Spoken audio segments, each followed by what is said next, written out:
Tanganyika Christian Refugee Service, yani TCRS, kwa ufadhili wa Finnish Evangelical Lutheran Mission na Wizara ya Mambo ya Nje ya Finland kwa kupitia mradi jumuishi wa jamii himilivu. Mradi huu unatekelezwa katika wilaya 3: wilaya ya Kilwa mkoa wa Lindi, wilaya ya Morogoro na wilaya ya Kishapu mkoa wa Shinyanga. Utekelezaji wa mradi huu ulianza mwaka 2022 na utakamilika mwaka 2025 kwa awamu hii. TCRS Morogoro inashughulika na mradi wa jamii jumuishi katika kukabiliana na mabadiliko ya tabia nchi, yani inclusive community resilience. Katika mradi huu tuna malengo makuu mawili, ambapo lengo la kwanza ni kuhakikisha usalama wa chakula kwa kuwahimiza jamii kulima mazao yanayostahimili ukame na ya muda mrefu, lakini pia mbinu bora za kilimo ili kupata mazao bora. Na katika lengo hili tunawahusisha pia watu wenye ulemavu ni sehemu katika utekelezaji wa mradi huu, ambapo tunahakikisha kwamba hawa watu wanaoishi na ulemavu wanajiunga kwenye vikundi, lakini pia tunawawezesha kubuni miradi ambayo wanaweza kuitekeleza kulingana na ulemavu wao. Kwa mfano, wapo ambao wanafanya miradi ya ujasiriamali ambapo tumewasapoti mitaji kwa ajili ya kuendesha biashara ndogo ndogo kama vile kuuza mboga na matunda. Lakini kuna familia zile ambazo zinaishi na watu wenye ulemavu, pia tumeweza kuwasaidia kuendesha miradi midogo midogo kama vile ufugaji, lakini pia tumekuwa tukiwasaidia katika kuwasapoti hata mbegu za kilimo. Lakini pia anapokaa na yule mtu mwenye ulemavu pale, pia tunamfundisha ni namna gani ambapo anaweza akamfundisha kufanya shughuli ndogo ndogo ambazo anaweza akazifanya kulingana na ulemavu wake. Kabla ya TCRS nilikuwa nalima mimi kutegemea mvua, lakini baada ya TCRS kuniona wakanisaidia mashine. Kwa sasa tunalima sisi muda wote, tukitaka sisi tunalima. Kabla wajaja nilikuwa nakata chupa za maji ndio naoteshea miche. Kwa hiyo nilikuwa na shida sana, nilikuwa nashindwa kwa sababu nilikuwa sina utaalamu. Wamenisaidia hata katika utaalamu, namna ya kuotesha, hata namna ya uandaji wamenisaidia. Wametusaidia kama kikundi. Kwa kweli tangu tuanze tunashukuru kwa kweli. Tunashukuru.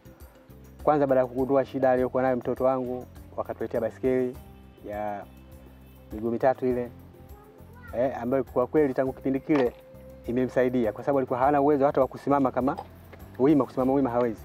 Lakini kwa kuwa tulikuwa tunampakia wengine, na yeye kwa kuwa anapenda ile hali, imefikia hatua tukawa tunamsimamisha anashika mwenyewe na anaendesha. Na mpaka sasa hivi hata ukimsimamisha miguu yake imekamilika. Paulo Emmanuel Masunga Masanja, ambao ni mlemavu ambao namlea. Yeye kipindi cha nyuma alikuwa ni mtu wa ndani. Mara nyingi alikuwa anaona watu wanaogopa, sababu ya kukimbilia ndani watu walikuwa wanamcheka kwa ajili ya ulemavu wake. Lakini ilifika kipindi ilipokuja shirika la TCRS likatuelimisha, na mpaka sasa mwanangu huyu Paulo naye ameshaelimika kwa elimu nilionayo mie, na sasa hivi ninaye hapa nyumbani na anatoka nje kama kawaida, na watu ameshawazoea, na mara nyingi hata watu ambao waliokuwa wanamcheka sasa hivi hawamcheki. Mimi maisha yangu nilikuwa sielewi, kula kwangu shida, kipindi hicho kulala kwangu shida. Hii ndio nimeletewa vifaa kufanyia kazi yangu. Ilikuwa nalima vibarua, kulisha watoto, kuwapeleka shule. Baada ya kutoka hapo ndio nilipopata TCRS, wakaja wakaniwezesha. Tulipewa miradi, kwanza nilifundishwa elimu, ufugaji wa kuku. Baadaye wakaniletea hizi bati 3, wakaniwezekea gengi. Baadaye tukaenda nikapata mkopo, tuliletewa mkopo 3,900,000. Nikalima eka 2 za mahindi. Nilivuna gunia 7. Kupata yale mahindi nikaregesha mkopo, nikamaliza vizuri. Nilikuwa mtu wa kwanza kuchukua na kulipa, nimekuwa mtu wa kwanza. Walemavu walipata mkopo. Baada ya kupata mkopo ikabidi kulingana na kikundi chao walichoonacho wakajiwekeza, wakanunua kuku. Kuku wameenda vizuri, wamezaana vizuri, wakawa wanauza mayai kama kawaida. Kwa hiyo kila moja aliyeka kwenye kikundi alifaidika kulingana na elimu. Moja kwa upande wangu hapa mie nimeshapata matunda kulingana na kikundi hicho ambacho nimefuga wa kuku. Nilikuwa na kuku wapatao 56.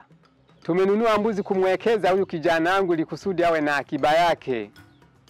Nilikuwa nanunua mbuzi, sasa hivi kijana wangu ambao ni mlemavu ana mbuzi wake 3 walioko ndani ya hapa kwa mzazi wake. Anaendeleza kama kawaida. Anapohitaji jinsi ya kwamba labda yeye mwenyewe mahitaji yake, tunamuuzia mbuzi moja, tunamfanyia matumizi yake ili kusudi naye ajisikie kuwa yuko ndani ya familia. Elimu kutoka TCRS imeshashamili sana kwetu sisi ambao tunaokaa na watoto walemavu. Tunashukuru sana kwa shirika la TCRS kuja hapa Mikese, kijiji kizima pamoja na kitongoji cha Mkoo. Na sisi kama shirika, shughuli hizi tunazifanya kwa kushirikiana na serikali. Kwa mfano tunashirikiana nao hata katika kuwatambua hawa watu wenye ulemavu na watu wanaoishi na ulemavu. Sisi kama shirika pia tumekuwa tukiangalia tu si kwa wanajamii, lakini pia tumeangalia hata kwenye taasisi kwamba ni kwa namna gani watoto wenye ulemavu wakiwa shuleni wanaweza wakasoma vizuri na mazingira akawa ni rafiki katika elimu yao.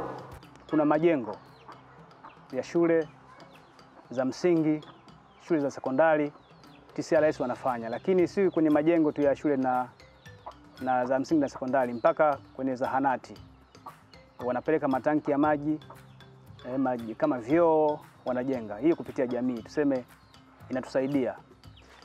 Maisha walionibadilisha TCRS kwa sababu kipindi kile nilikuwa sina mwamko huu wa upandaji, uoteshaji wa miche. Lakini baada ya kunihamasisha nimekuwa na hamu ya kuweza kuotesha miche kwa wingi, pia na inanisaidia kupata kipato kwa ajili ya kujikimu.